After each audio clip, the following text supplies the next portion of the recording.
Shanti Shanti Shanti.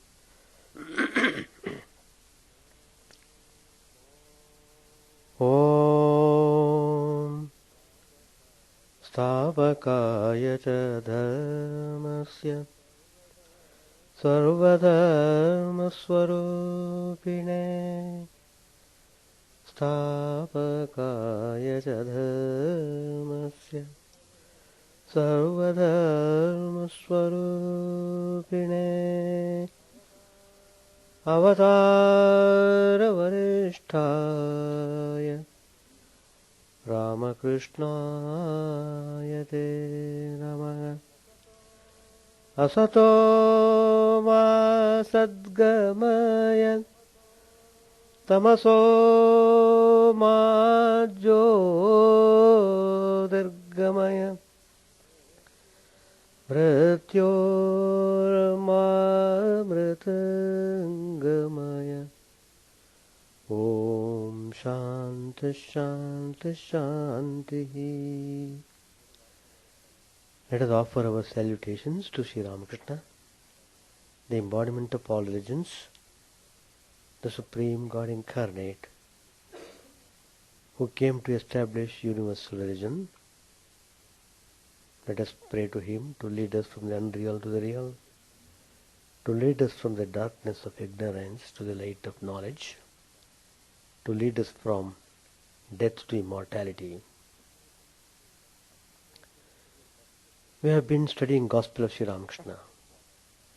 Today's topic I have taken, the power of prayer.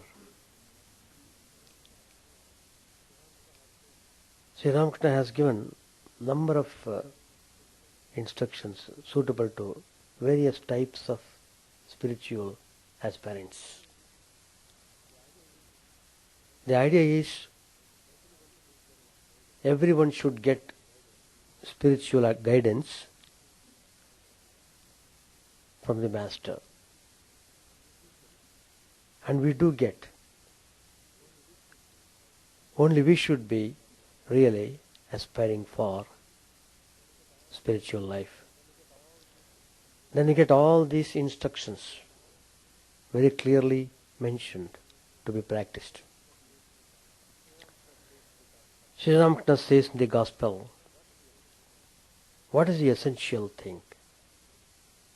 Bhakti, devotion. That's the only essential thing. One obtains love of God by constantly chanting His divine name and singing His glories. Sri Ramakrishna always tells that we should cultivate love of God. Once you develop the taste of the love of God, then it becomes very easy thereafter. Sri Ramakrishna, referring to a devotee Shivanath, he said, he is soaked in the love of God like a cheesecake in syrup.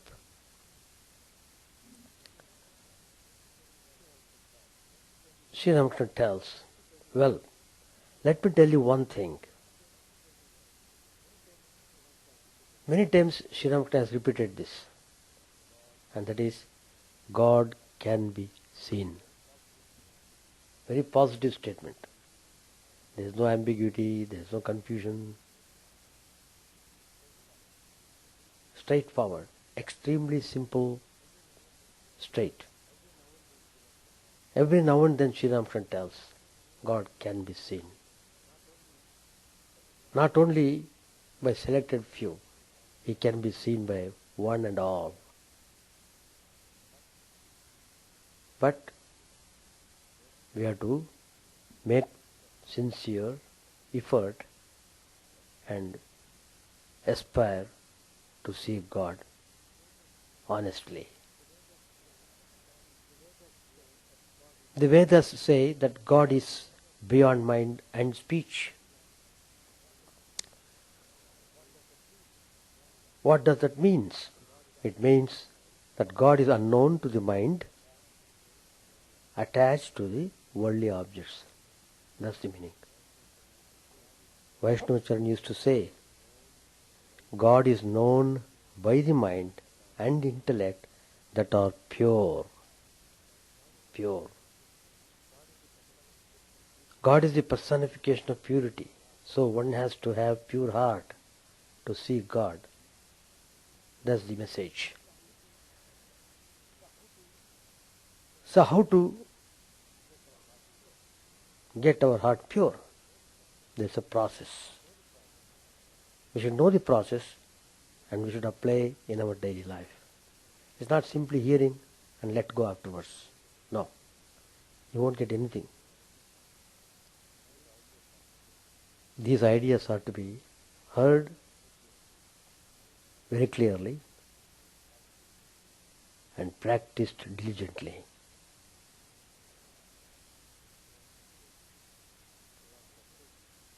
Sri Ramakrishna says, it is necessary to seek the holy company, practice prayer, and listen to the instruction of the Guru.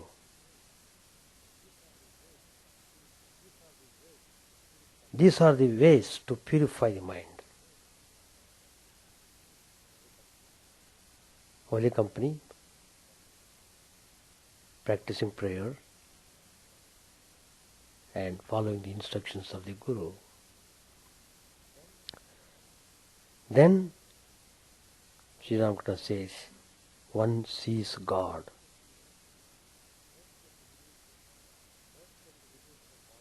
Dirt can be removed from water by a purifying agent.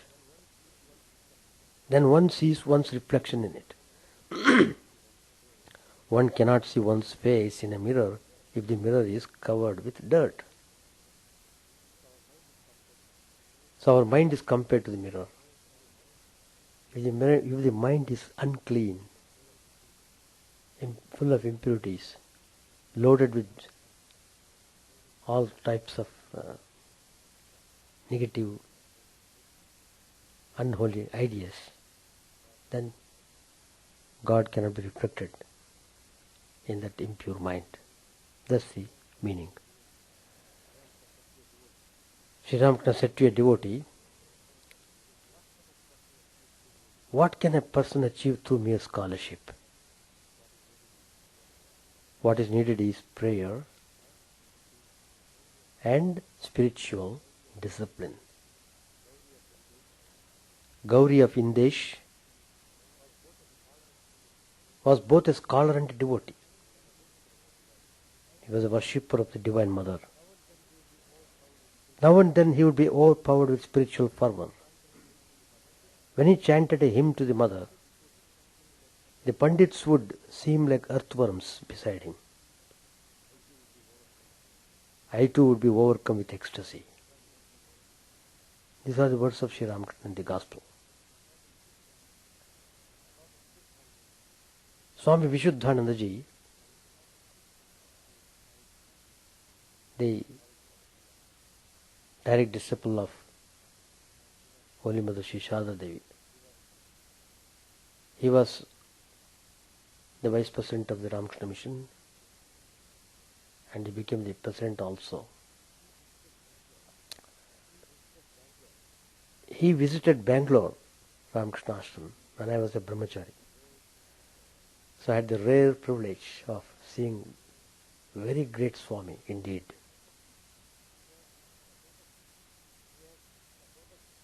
He had so much contact with Divine Mother Sharda Devi.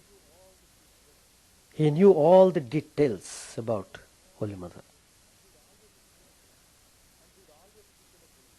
And he would always speak about Holy Mother.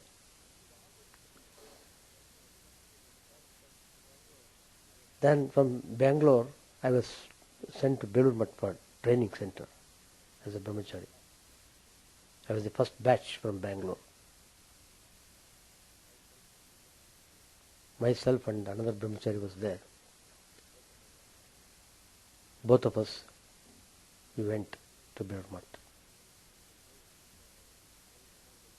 It was a very memorable day to recollect Swami Yatishwarananda ji, the author of Meditation and Spiritual Life. He had initiated us. He was overwhelmed to see that we are going to Lemont. Swamiji came out of the room to see us off because we were to catch the train to Calcutta. And in front of the Thakur's chapel, Yatishwanji said, looking at Sri Ramakrishna, he prayed, I pray Sri Ramakrishna, I offer these brahmacharis to you. Like that, Yatishwanji said, that was really a remarkable incident in my life. So, one remarkable incident is there regarding Vishuddhanji Maharaj's reminiscences. Once some devotees had gone to Lemont. You know, it is the headquarters of the Ramakrishna Math and Mission in Calcutta. These devotees met the Vice President of the order, Swami Chidananda Maharaj, whom I have already told you was the disciple of Holy Mother. Swamiji was talking to them. These devotees felt that Swamiji loved them like their own father, as their own guide and teacher. They could feel that when they were in the vicinity, when they were in the company of Vishuddhanji Maharaj. Swamiji asked them casually, well, Sri Ramakrishna has said,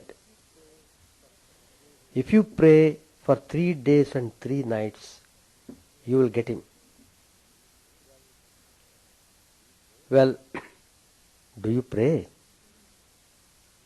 Then he put the question. What happens to your prayer? One of the devotees, he was young and he used to talk boldly. He said, Swamiji, we have prayed for so many days, yet there is no response. He has not given us his darshan. Hearing this, Swamiji became very serious. Then he said, what do you mean? Do you mean to say that what Sri Ramakrishna has said is not true? Is that your meaning? The devotee was taken aback. He said, Swamiji, I am not saying that what he has said is untrue. But my own experience is that I have prayed for many days, but nothing has happened. Then the Swamiji narrated an incident.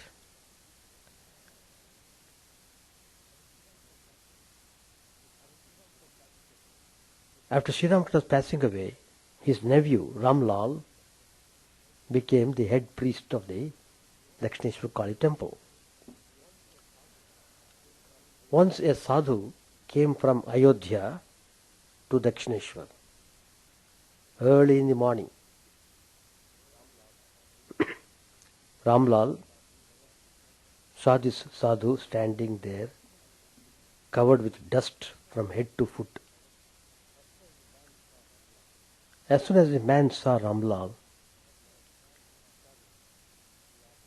the sadhu, he asked, well, I have come to meet Sri Ramakrishna. Where can I meet him? Ramlal was taken aback and said, Sir, now the Mangalarti is going to begin. Come inside the temple. That sadhu did not enter because he was full of dust and he stood far away in the temple hall. He saw the Mangalarti and then recited a beautiful stotra in praise of Mother Goddess. It was full of devotion, and it seemed as though the whole temple hall was vibrating with that. And the mother was highly pleased with it. Ramlal took a long time cleaning the room and so on, because he did not want to face the sadhu again. But when he came out, the sadhu was standing in the same place with the same question. I have come to meet Paramahams. Where is he? He has not moved away from the place where he was standing. Then Ramlal brought him to the room of Sri Ramakrishna, where Sri Ramakrishna used to live, and said, look, this is the room where Sri Ramakrishna used to stay. This is a small bed where he used to take his nap in the daytime, and this is the big bed where he used to sleep. Ramlal was using the past tense, that is, used to sleep, used to take rest, and so on. Why he is using past sentence? Past tense. Then the sadhu asked, why do you talk in this manner? I want to meet him. Where is he? Why do you say he used to be here, he used to be there, etc.? Very reluctantly Ramlal had to disclose him that Sri Ramakrishna was no longer alive. And then he said, look, unfortunately, you have come 7 days late. If you had come 7 days before, probably you could have met him. He passed away a few days ago. It was a shock to the man, to the sadhu. He later narrated that he was doing tapasya in Ayodhya for a very long time. And one day he had the vision of his chosen deity, who told him, now go to Dakshineshwar. I have come in the person of Ramakrishna Paramahamsa. Why don't you come and meet me? That's the message he got in Ayodhya.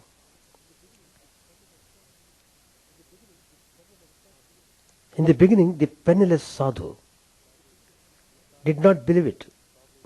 He thought probably that was his imagination. Later, thrice he had the same vision. Then he decided to go. Please note, this sadhu walked all the way from Ayodhya to Calcutta. It's not a small distance, several miles. He walked away because he had no money. He took rest at some places, asking people on the way about the direction to go to Calcutta. Everything he had to inquire and go. After 3 months, he arrived at Dakshineshwar. 3 months he took to come, believing the words he had heard in his vision. He had reached the destination. And now here was this person saying that Paramahamsa was no longer alive. He was simply taken aback. What is this? What do you say? It cannot be, he exclaimed. Ramlal said again, Sir, I am very sorry. If you had come even 15 days earlier, you could have met him. He was not here, of course. He was ill and was living in the Kasipur garden house and you could have met him there. But unfortunately, he no longer lives. The sadhu was crestfallen. He couldn't believe it. He just rolled on the ground, moaning, "What is this? Why did you cheat me like this?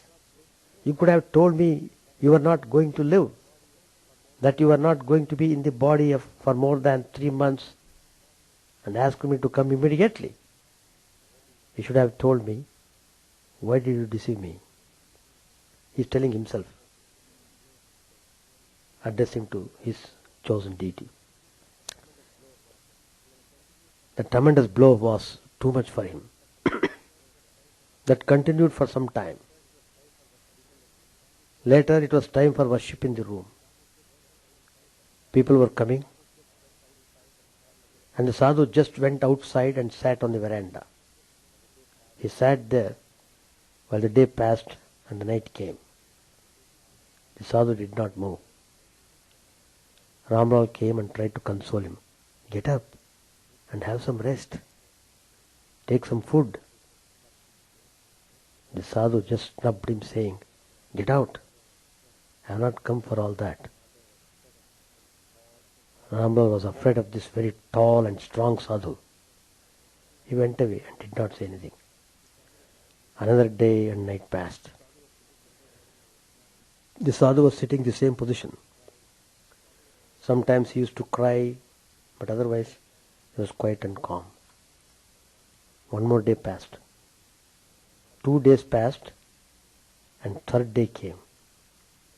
Ramlal was afraid, because he was the person who spoke first with the sadhu. If he were to die there, Ramlal would be blamed. So again Ramlal went to console the sadhu and to make him get up and eat something. But he could not make him budge. The night also passed. It was hot that night. So Ramlal and others who were working in the temple slept outside on the veranda. But early next morning, before 4 o'clock, suddenly Ramlal saw the sadhu coming up to him on the veranda. He shook Ramlal and laughed, shouting with great joy, "Did you not see him?" At first Ramlal did not understand what he was talking about. He thought that maybe the man had gone mad, as he had not eaten for days and tired from travelling. Then the sadhu said, "Did you not hear the sound of his wooden slippers? He came. Look here. He has given me this paisam." Sri Ramakrishna, please note that.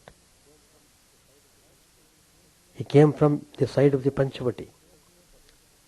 I heard the sound of his wooden slippers.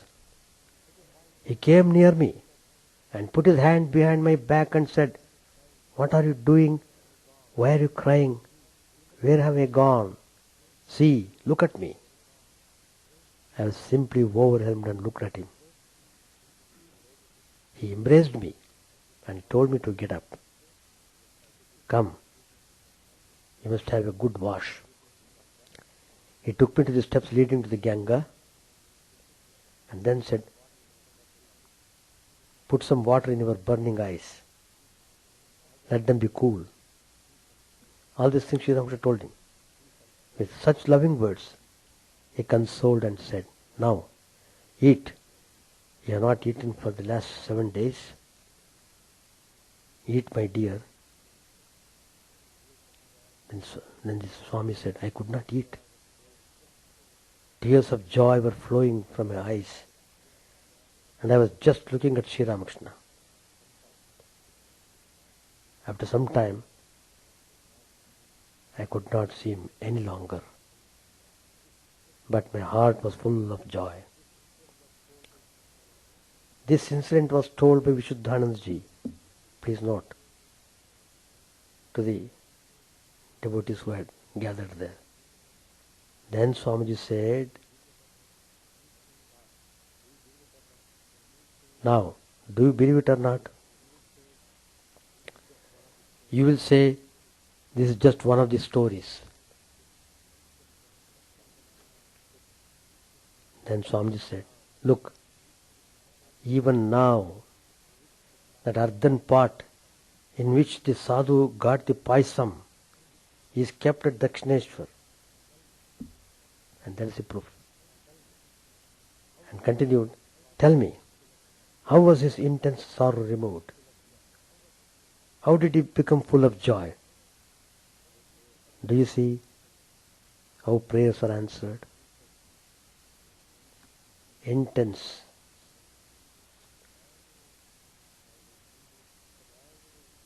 Longing prayer. I have come all the way, and 3 days and 3 nights have passed. That's what the Master has promised in the Gospel of Sri Ramakrishna. So 3 days and 3 nights of one constant longing prayer brought Sri Ramakrishna down. He had to come. Prayer has that wonderful power to bring the Almighty down to this earth. The kitten mews and the mother cat runs and carries it away.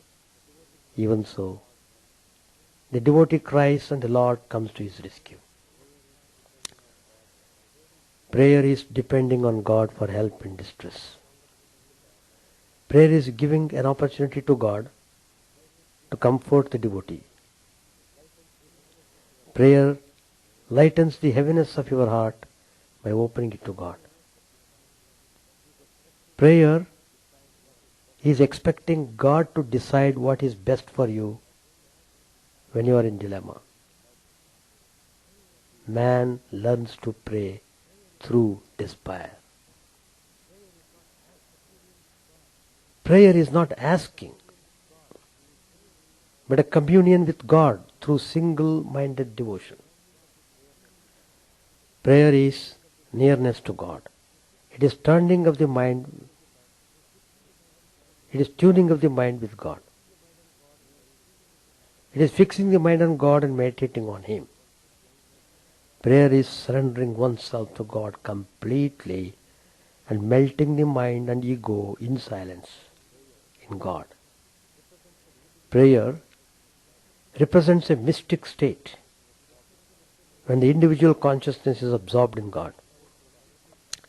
It is the uplifting of the soul to God, an act of love and adoration to Him. It is worship and glorification of God. It is thanksgiving to God for all His blessings. Prayer is an invocation, a calling forth of spiritual forces ever flowing through the human heart, mind and soul.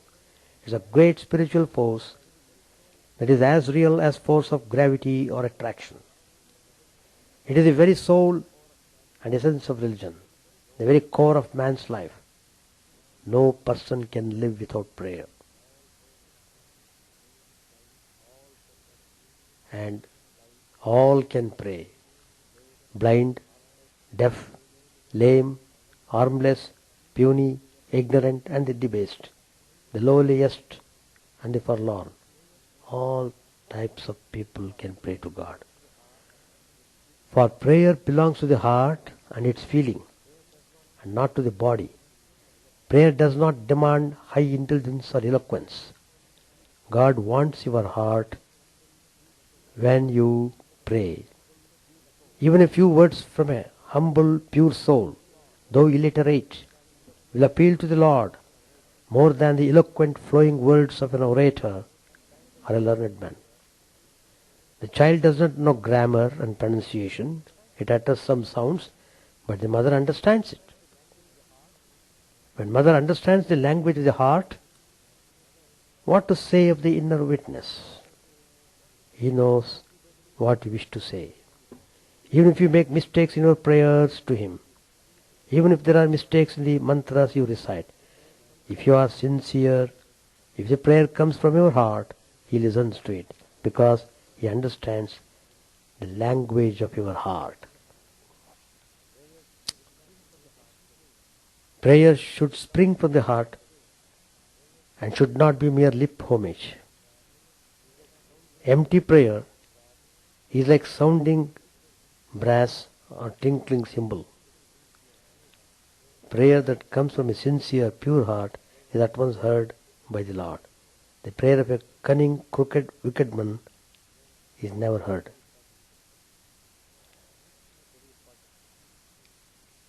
That's very important to note. All people will say, in politicians also will say, we pray God. Even the criminals, they say.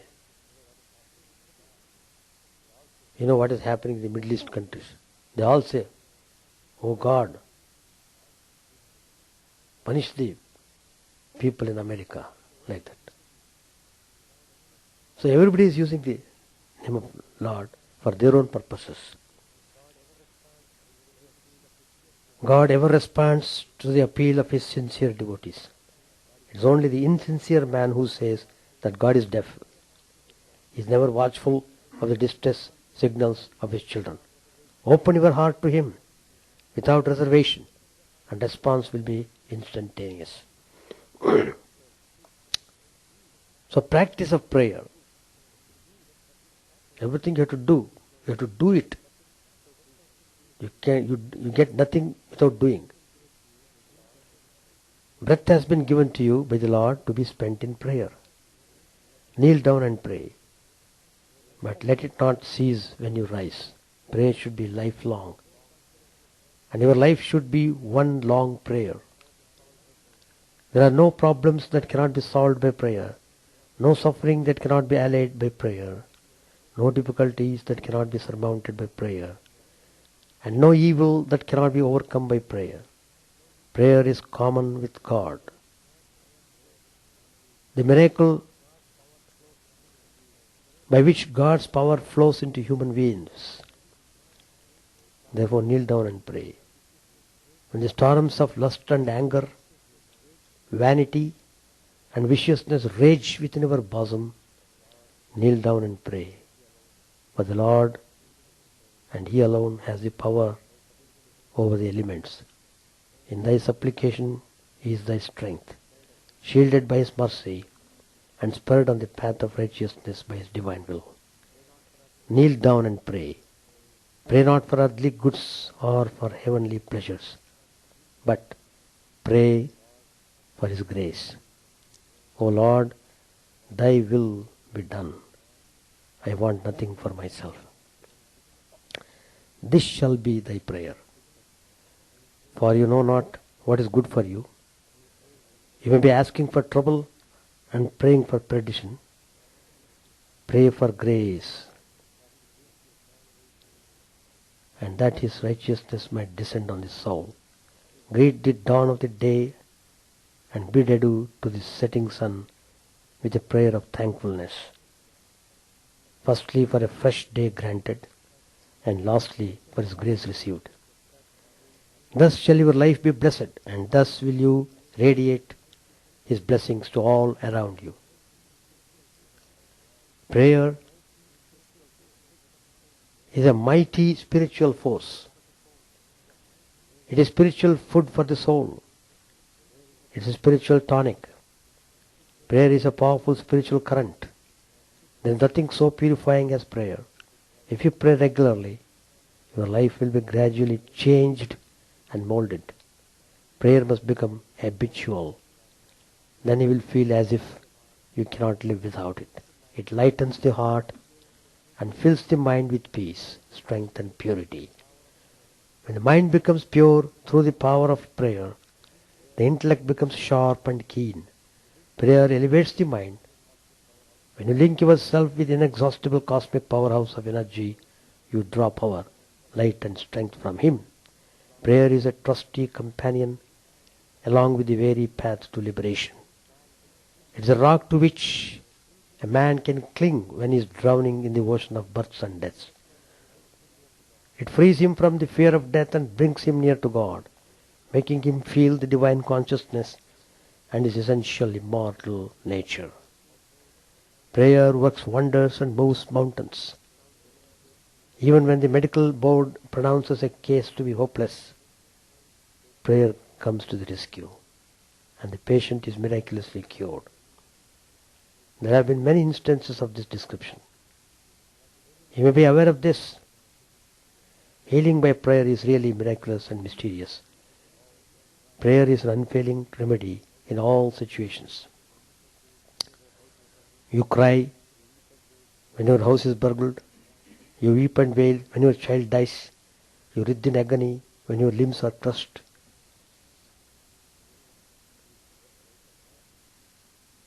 Do you ever cry for God? You cry for so many other things. Cry for Him always. He will avert all kinds of calamities. Twine yourself around Him for support. You will be free from the injuries of life. Follow this method and reap the harvest. Pray and prosper. None in this world will save you. It is God alone who loves you most. Call on Him and invoke His mercy. Pray fervently from this very second. You will attain eternal bliss. So true prayer is a mental and verbal expression of the highest spiritual ideal. It consists not in trying to get anything from outside, but unfolding the highest powers that are slumbering within the soul. It is the expression of that determination of the individual soul for reaching the highest goal of life. It is a constant desire or constant aim or constant thought of attaining to the highest spiritual realization. True prayer is said to be heard by the Supreme Being when we remember our spiritual nature. When an earnest soul longs for spiritual illumination and prays for the manifestation of higher powers that are latent, then the Divine Spirit, which is the soul of our souls, is said to hear that prayer from within and not from outside, and then it manifests its nature. A true prayer is the expression of that attitude of the human mind which arouses the divine nature in man and makes it govern the lower selfish or animal nature by which we are directed in our ordinary life to perform selfish acts. According to Vedanta, lip prayer is no prayer at all. True prayer is always mental. It is the earnest longing of the heart. Whenever we think in words and we mentally repeat the name of the idol, concentrating our mind on it, that prayer is a true prayer. It is another form of meditation. And when such a meditation or true prayer leads to the realization of the Divine Spirit, then it is said that prayer is heard. True prayer is like a ladder by which the individual soul ascends to the domain of transcendental reality. So, Sri Ramakrishna also has shown by his own demonstration. Every day, Sri Ramakrishna would start the day by prayer. Anybody coming to meet him, he would start the meeting with prayer. Whenever Vivekananda came, Narendranath came to see him, he would immediately tell him, sing a song on Divine Mother. So, from beginning to end, Sri Ramakrishna's life was full of prayers and prayers. Because of that intense prayer, true prayer, Sri Ramakrishna's face was beaming with infinite bliss. So, let us try to understand the significance of prayer. It is not that we should pray only weekends. That weekend attitude is horrible in America. Everything they want weekend. In spiritual life also should be in weekend only. Even if God wants to give the vision, probably may ask, please come in the weekend. So that weekend attitude should go. God should be adored every day, should be prayed upon every day. Sincerity is important. Every day you must remember properly, not in a careless way, callous way. No. Anything you do carelessly, God will not accept it. Please note that. You may think you have prayed, but it has not touched God at all. There must be sincerity in your doing things. So, acting, you must be sincere in every aspect of your action. Like that we should practice. And then you feel the presence of God in your heart. And you feel tremendous peace. Tremendous peace. What else you want? Page 976. The younger Gopal brought the master's bed and the other articles of daily use from the garden house at Kasipur. The Brahmin who had been cook at Kasipur was engaged for the new monastery, the Baranagar monastery, where all the novices stayed. The first permanent member was the elder Gopal. Sharat spent the nights there. In the beginning, Sharat, Shashi, Baburam, Niranjan and Kali used to visit the monastery every now and then according to their convenience. Tarak, who had gone to Vrindavan following the master's death, returned to Calcutta after a few months and soon became a permanent member of the monastery.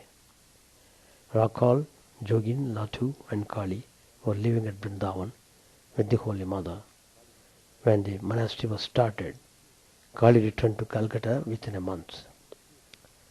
Rakhal, after a few months, and Jogin and Latu after a year.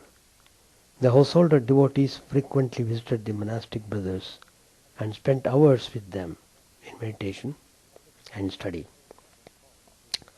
After a short time, Narendra, Rakhal, Niranjan, Sharat, Shashi, Baburam, Jogin, Tarak, Kali and Latu renounced the world for good. Sharda Prasanna and Subodh joined them some time later. Gangadhar was very much attached to Narendra, visited the mutt regularly. It was he who taught the brothers the hymns sung at the evening service in the Shiva temple at Banaras. He had gone to Tibet to practice austerity. Now having returned, he lived at the monastery. Hari, who was at first only a visitor at the monastery, soon embraced the monastic life and thus completed the list of the master's sannyasi disciples. Surendra was indeed a blessed soul. It was he who had the foundation of the great order, later associated with Sri Ramakrishna's home. His devotion and sacrifice made it possible for those earnest souls to renounce the world for the realization of God.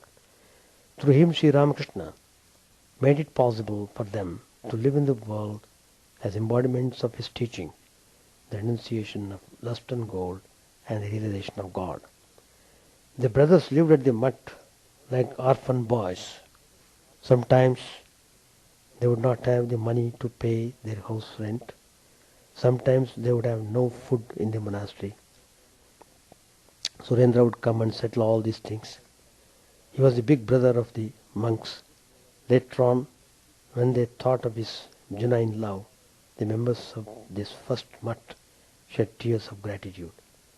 The new monastery became known among the master's devotees as the Baranagar Mutt. Narendra, Rakhal and the other young disciples were filled with intense renunciation.